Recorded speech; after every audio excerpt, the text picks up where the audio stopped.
coming from Barangay Kalitungan, Bukol. Headed by Barangay Captain Honorable Javier.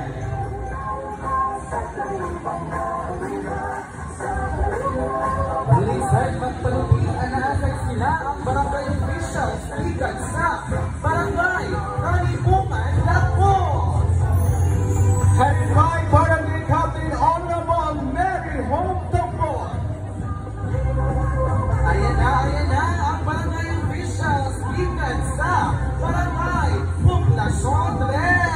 Headed by Honorable Nina Castilloan. And kasama ang Rosebud President, Honorable Marcia Jimenez. Yes naman. And of course, ila sa ibalandang ila ang banner at tumpakpakan ang barangay officials gikan sa Barangay Masabog. Headed by Barangay Captain Honorable Victoria Bonilla.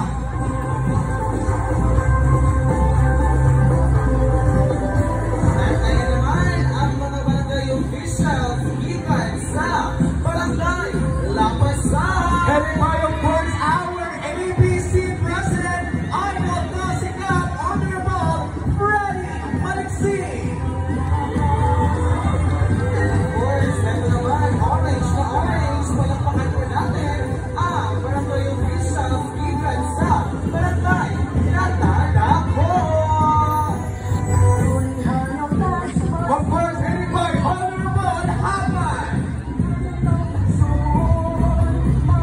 And of course, I'd like to acknowledge kahit hindi naman sila, dito pa rin sila, mga barangay officials gikan sa Barangay Bitoy. Headed by, of course, Honorable Supelo Tapinay. At hindi rin magpapatalo ang barangay officials galing sa Barangay Cuba. And of course, kahit wala silang banner, we would like to acknowledge the barangay officials of Barangay Lumagay. Headed